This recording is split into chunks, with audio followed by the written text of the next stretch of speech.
बीच में एक दो बार कार्यक्रम बने, लेकिन वो किसी कारण से नहीं हो पाए। हमारी ही व्यस्तता बहुत रही। और बाबूजी का विशेष भाव था कि हमारी उपस्थिति में होना चाहिए। हम तो कहते बाबूजी कभी अनुपस्थित रहे ही नहीं। जगदीश दास जी बाबूजी वो हम सबके खिलौना हैं और हम सबके अभिभावक भी हैं, वयोवृद्ध हैं। जवान को अकेले नहीं रहना चाहिए, कोई बड़ा बूढ़ा साथ में रहना चाहिए। तो बाबूजी सबको हंसाते भी रहते हैं, सबसे खेलते रहते हैं और हमारे अभिभावक संरक्षक हैं। और इतना ही नहीं, ठाकुर जी की सारी झोली तो बाबूजी की हाथ, हमारे पास कुछ नहीं, हमारे पास जेब ही नहीं है तो होगा क्या। सब झोली बाबूजी के हाथ में है। और हिसाब किताब के इतने पक्के हैं, हम कभी मन में श्री गुरु गोविंद की कृपा से, संतों की कृपा से कभी मन में अर्थ का कोई चिंतन नहीं होता। ये भगवान की बड़ी कृपा है। और न स्मृति में रहता कि कोई कुछ दे गया, कि कोई न देने वाले की स्मृति, न उठाकर ले जाने वाले की स्मृति। कोई रख जाए और कोई आसपास सावधान व्यक्ति न हो तो कोई उठा ले जाए तो रख जाने वाले का भी याद हमको नहीं रहेगा और उठा ले जाने वाले की भी याद नहीं रहेगी। तो इतने असावधान व्यक्ति के पास एक सावधान तो व्यक्ति चाहिए, चाहिए कि नहीं। वो सावधानी बाबूजी में है। ठाकुर जी के सेवा, गौ सेवा, संत सेवा, जो कुछ चरणों में भेंट आती है उसकी सारी व्यवस्था बाबूजी के हाथ में रहती है। और देने की व्यवस्था भी इन्हीं के हाथ में है। हम तो खाली आदेशित करते हैं। एक बार की घटना है, कई साल हो गए, 12 साढ़े 12 बज गए और लाइट जलाकर पता नहीं है क्या हिसाब किताब कर रहे, बड़े परेशान। तो हमने कहा बाबूजी आज सोएंगे भी नहीं और हमको सोने भी नहीं देंगे, क्या बात है, इतने परेशान क्यों हैं। तो मैंने पूछा तो रोने लग गए। बोल गए रोने की क्या बात है, क्या गलती हो गई आपसे, आप रो क्यों रहे हैं। बोले महाराज जी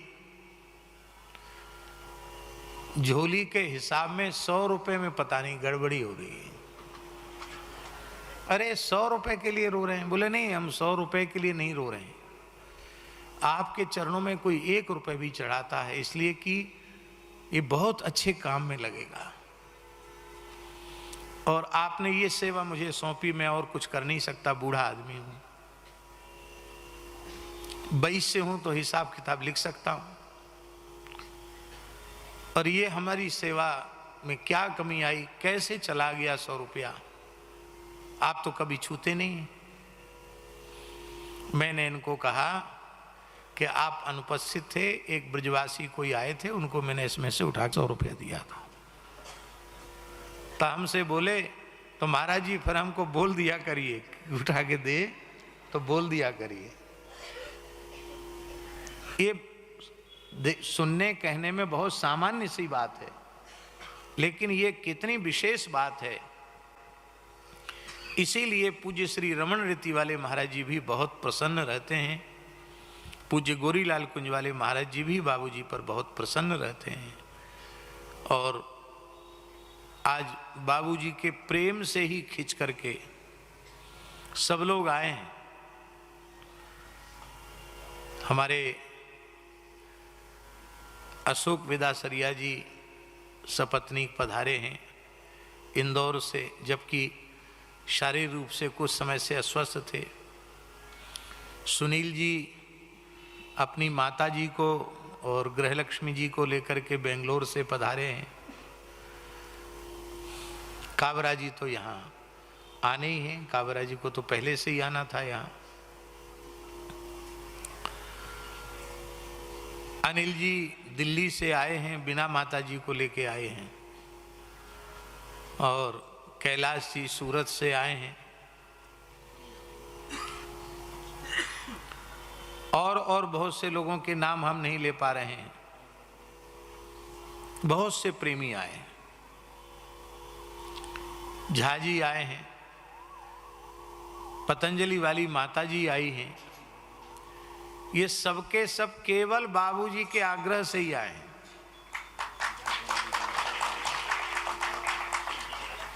नहीं, हमारे लिए तो आए हैं, वो तो ठीक है, लेकिन मूल में कथाएं तो पूरे साल भर कहीं ना कहीं होती रहती, सब जगह कहाँ आते ये लोग, पर यहाँ आए हैं। इसका मतलब है ये बाबूजी के प्रति जो सबका स्नेह है, सबका प्रेम है, उसी प्रेम से सब लोग खिंचे हुए यहाँ चले आए हैं।